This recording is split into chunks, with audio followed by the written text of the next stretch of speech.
Flicker. Doug Flicker. Doug. I'm always excited to see what Doug does. Stephen Brown. With Stephen Brown, and that's where like I got put to the fire. I don't know, I'd like to see what like Stephen Brown could do in our kitchen, or Doug Flicker. Those are great guys who've been around for a while. They are great guys. I might take Jack though, because I don't know of a harder working chef than Jack Riebel. Doug Flicker and Stephen Brown and Alex Roberts and Isaac and Tim McKee, who are like, and Lenny Russo. You know, these are all guys that they're like the godfathers. You know, they're the chairman of the board. Jay Sparks, you know, I've said that a million times, how he's by far the biggest influence I had in what I do and how I got to where I am. Hot dish, Landon worked for me. That culinary school in the early 90s wasn't as common as it is now, and nor was going out east to work or anything. Whereas now I feel like a lot of people have gone to school, they're getting a foundation for how to make things, or they've worked for somebody that's given them this kind of foundation on how to start things. So when they do experiment and they do try things, you know, the success rate's better because they've got some knowledge. Everyone that I grew up as a line cook with now runs their own kitchens. La Belle Vie with, well, that's where it all really, everybody who is now really running restaurants. You know, Gemma, who I think is the biggest talent in the city. And then Smalley, Matt Bickford, who now has Bewitched. I started out Porter and Fry, kind of an all-star crew there. There's a lot of interesting people out there doing a lot of interesting things. I love to see the break-off chefs, though. I love to see the people that think they're ready and go do it, and then they do it, and it's great. In terms of a foundation, Parasoli was perfect for that. That's where I met him, and you can see, you know, Wade Wiesling there too.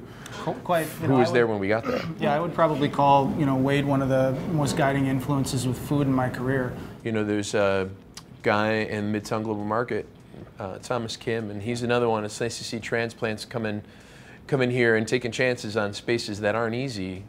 Absolute Travail. Robbinsdale, you know, those guys really peeled back the roof on anything anybody can do in this town, no doubt about it. I think what the Broder family has done in their little corner over in South Minneapolis is a great exemplification of that. They have the pasta bar, they have the original Broders, and then down the street they have this little place that they've made a focus of charcuterie after taking over Pierre's Bistro, you know, and they're letting the new generation of their family take that over and drive where their flavor is going to go, and I really, really admire that. Absolutely.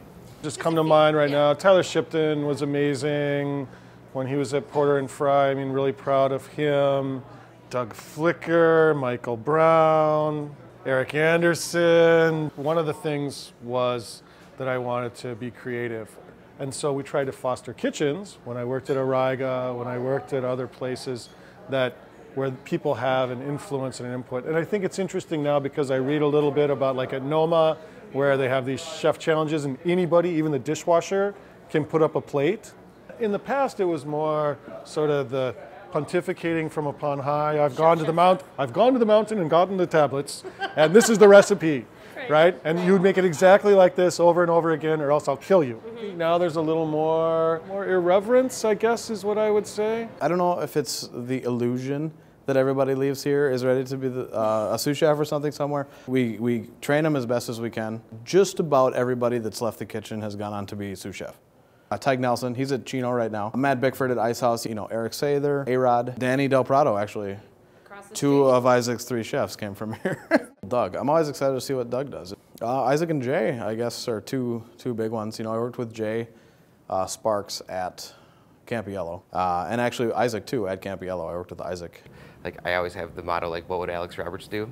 WWATARD. I've always respected, you know, from my perspective, just kind of how he's approached his business, his work life, and, you know, maintained like a high level of integrity and still been able to be really successful and kind of becoming prolific, you know. You've seen people, you know, and chefs that have, you know, worked for other people, you know, through their career and worked at the, you know, incredible places. And they've just stepped aside and said, I'm going to do my own thing. And then they open their restaurant. And then they're incredibly successful and the community responds well.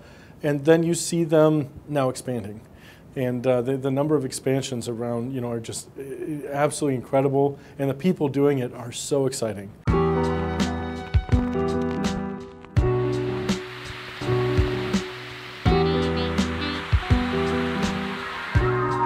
I work next to Doug Flicker.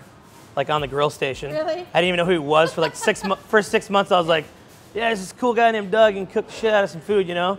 I'd like go into work and be like, do you want to plate today or cook today? And I'd be like, or should I cook and you plate? So, you know, experiences like that are, you know, they're priceless. And working with a crew of people like that, you know, it was a priceless encounter. Well, I'm starting to see our cooks pop up in other places as sous chefs at Bachelor Farmer, and a couple of them are starting to get ready to open their own places. It's such a tight-knit culinary community here, so. We'll run into other chefs that are in the restaurants on Sunday nights. Doug Flicker's done a lot of brilliant things, but one of them was deciding to be open on Mondays and closed on Tuesdays, basically for restaurant people. Yeah. Sometimes there's a lifespan in any one establishment. You know, you're there, you learn, you spend a couple of years cutting your teeth in that kitchen and getting exposure, but sometimes it's just time to move on, and it's not about that kitchen. It's just about, you know, new experiences, new perspectives. And so sometimes we'll actually literally kind of like trade our staff members among ourselves. I've lived in Minnesota now for about 12 years. It's changed tremendously in that time period. I remember when I moved here from New York, there were maybe 3 or 4 restaurants that I would have been interested in working in. Now I think if I was moving here, you know, gosh, there's, you know, there must be 15 or 20 of them that are really, you know, sort of national level restaurants. Still have pretty good rapport with most of the people that I've worked with, and most of my old bosses. And you know, when I expressed that I wanted to do my own place, everyone was super helpful with whether it was information or giving me someone's phone number. Stephen Brown, I still ask him questions, and I mean Alex Roberts, I worked for him for a long time, and he's always super helpful. I'd like to be the person like Stephen or Alex that eventually was like, hey, that guy helped me out a lot in the beginning, you know, giving back really, you know. I hear stories how cutthroat it is in New York or LA, you know, whereas we're all kind of one big team. We're all in it together here. It's like family, you know, we're the only ones that know how bad each other is suffering. You just get this sense of huge and great community.